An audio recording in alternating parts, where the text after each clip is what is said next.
Hey, what's up everybody? This is Ali After back with a brand new video. In today's topic, we're going to talk about how to get the creditors to comply to your demands when it comes to getting those negative items removed. These are instances where you can actually investigate how the creditor is reporting to the credit bureaus. One of the biggest things we need to analyze is the payment grid. The importance of looking at the payment grid will not only help you understand where the creditors went wrong when it comes to reporting, but also understanding the compliance aspects of reporting in the first place.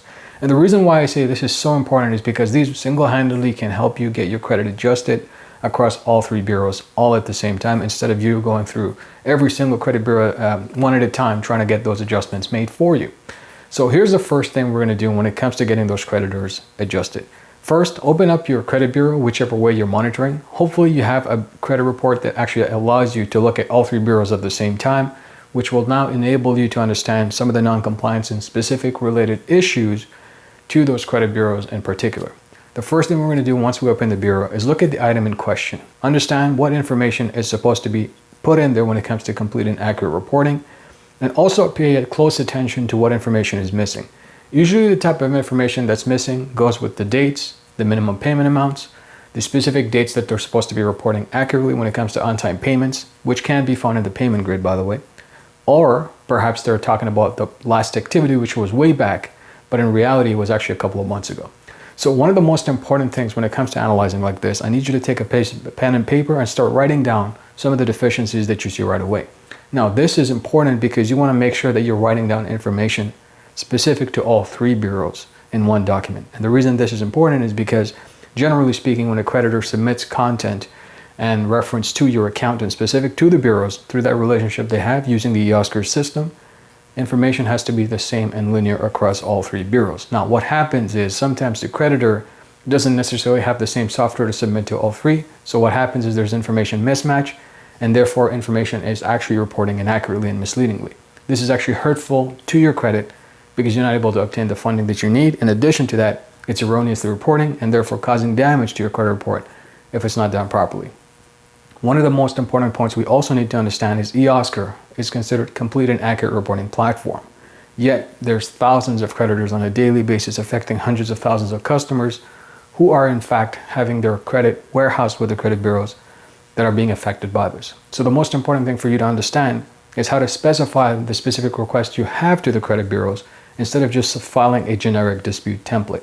Generic dispute templates are always going to get kickbacks because they're not specific. So to be specific, you need to dig deep into the account, how it's reported, understand individualized items and how to extract that information to present it into a document that is congruent and is very specific in reference to what it's demanding, rather than having a section 609, section 611, and so on and so forth template, which by the way is great. The Fair Credit Reporting Act is made to protect you. However, it's not going to resolve the issue because to get the Fair Credit Reporting Act to work for you, sometimes you have to file a lawsuit and enforce that law rather than really showing them evident mistakes that is easy to do by just extracting the information you have in front of you and presenting it in a document that's easy to understand instead of all this complex legal jargon. So that's the first thing you will need to do. So when you start to extract that information, like I said, make sure that you look at all three bureaus at the same time for that one account, and then I'll send that document off once you're done. Make sure you notarize it, because one of the biggest issues that I've seen customers lately have, especially those people here on this channel, is telling me that the credit bureaus are kicking back letters stating that they don't recognize if this is the person sending the document. Essentially, they're questioning your identity. So when you notarize the document before you send it off, you're swearing under oath that it is you who is sending it off, because a person under oath is certifying your signature. So when you do that, what happens is now they cannot kick back a generic letter saying they don't recognize who sent this, but they have to comply. The first thing you want to do also on the other side, when it comes to actually sending the document past Notarize, is to ensure you send a certified mail with return receipts. Return receipts help us avoid all the issues of the mail was lost, the creditors don't have to necessarily respond to you, or the credit bureaus for that matter, and there's no loss in communication. But also what happens is when you send a certified mail is you have a return receipt. So when you get that return receipt, what do? You actually can check that they received the document and give it about 24 hours in this instance. And past that 24 hours upon them receiving the document, you're simply going to pick up the phone and call the credit bureaus individually one at a time and ask them 3 questions. And these 3 questions, I've labeled them in my videos in the past, which will definitely help you get the optimal result when it comes to making sure you're maximizing your communication to be as effective as possible when it comes to getting your credit fixed. But the first question is, did you receive my document? And if so, how many pages have you received in that package? Very important, very generic, yet it's important. Number 2, how long will it take for you to go ahead and investigate the documents that I've sent you? And when can I expect a response by? This is an incredibly important question to ask, because now they're going to confirm a timeline that you can hold them accountable to and put it in your calendar or notes. Number 3, will you be reaching out to the creditors directly, or should I be doing that? Now, typically speaking, when a credit bureau is supposed to conduct a reasonable investigation, it's on them, and the onus is on them to ensure that they do forward any type of specific documentation to the creditors, regardless whether it's just a simple dispute and or an entire package is attached, demonstrating the breakdown of the factual errors which you have done, which you would have done based on the information I shared with you. This includes making sure that all the information that you send them, nothing should be missing.